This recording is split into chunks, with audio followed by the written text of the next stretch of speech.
സ്വാഗതം.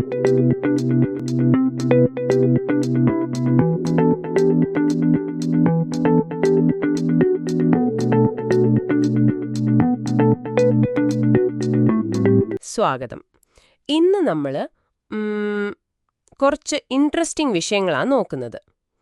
Integrated pest management അഥവാ IPM, പിന്നെ എർത്ത് വേംസ്, വോൾക്കേനോസ്, ഇതിനെക്കുറിച്ചൊക്കെ നമുക്ക് ചില മെറ്റീരിയൽസ് കിട്ടിയിട്ടുണ്ട്.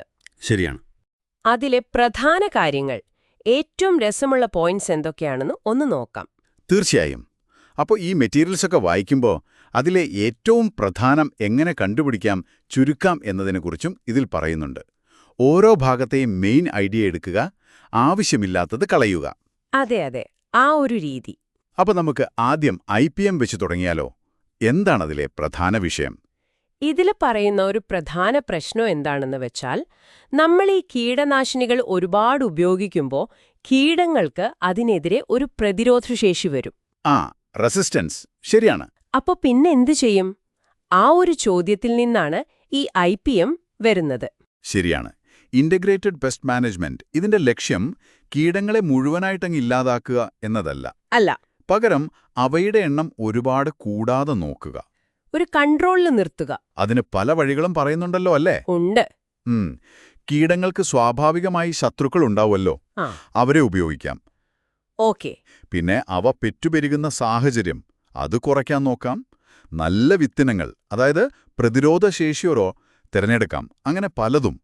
കെമിക്കൽസ് കുറയ്ക്കുക, അതാണ് മെയിൻ. ഇതിൽ ടെക്സാസിലെ പരുത്തി കൃഷിയുടെ കാര്യം ചെറുതായി പറയുന്നുണ്ടല്ലേ? പറയുന്നുണ്ട്. മുഴുവൻ ഡീറ്റെയിൽസും ഇല്ലെങ്കിലും ഈ IPM വർക്ക് ആവുമെന്ന് കാണിക്കാൻ അതൊരു നല്ല പോയിന്റാ. അതെ, ചുരുക്കി പറയുമ്പോൾ അങ്ങനത്തെ ഉദാഹരണങ്ങൾ നല്ലതാണ്.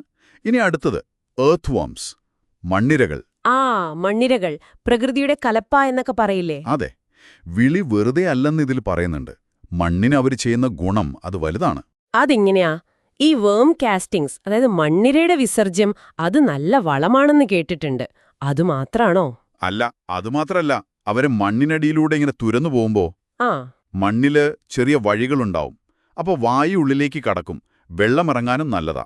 വേരുകൾക്ക് വളരാനും എളുപ്പമാവും. ഓക്കേ. പിന്നെ മേൽമണ്ണ് പോയ സ്ഥലങ്ങളിൽ അത് വീണ്ടും ഉണ്ടാക്കിയെടുക്കാനും മണ്ണിരകൾ സഹായിക്കും. പിന്നെ ഒരു പ്രോട്ടീൻ സോഴ്സ് കൂടിയാണ്. ശരിയാണ്. ഇത്രയൊക്കെ ഉപകാരം ചെയ്യുന്ന ഈ മണ്ണിരകൾക്ക് ജീവിക്കാൻ എന്താ പറയാ, വലിയ ഡിമാൻഡ്സ് ഒന്നും ഇല്ലാന്നതും ഒരു കാര്യമാണ്. കറക്റ്റ്.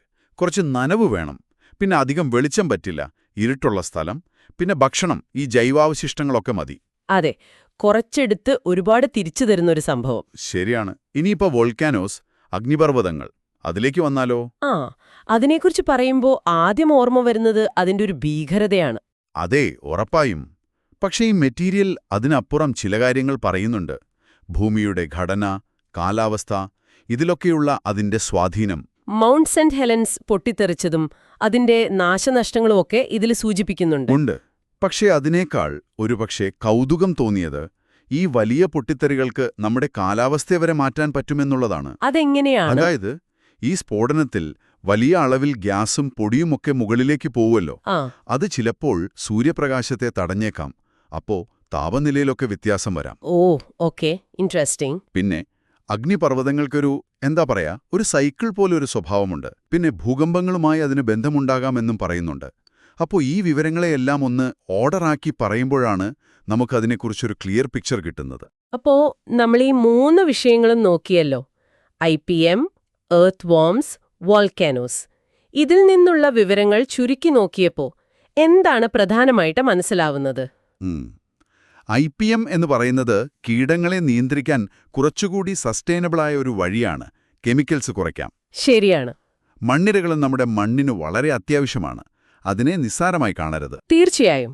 വോൾക്കാനോസ് അത് പേടിപ്പിക്കുന്നത് മാത്രമല്ല, ഭൂമിയുടെ വലിയ സിസ്റ്റത്തിന്റെ ഭാഗമാണ്.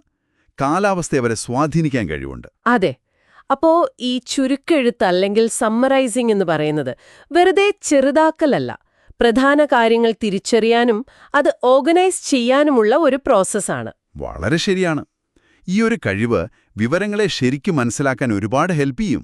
നിങ്ങൾ വായിക്കുന്ന കാര്യങ്ങളിൽ നിന്ന് ഇതുപോലെ പ്രധാന ആശയങ്ങൾ കണ്ടെത്താനും ചെറിയ സമ്മറികൾ ഉണ്ടാക്കാനും ഒന്ന് ശ്രമിച്ചു നോക്കണം. തീർച്ചയായും. പിന്നെ ഒരു കാര്യം കൂടി ആലോചിക്കാം. നമ്മൾ എന്തിനാണ് ഈ വിവരം അറിയുന്നത്? അല്ലെങ്കിൽ എന്തിനാണ് ഈ സമ്മറി ഉണ്ടാക്കുന്നത്?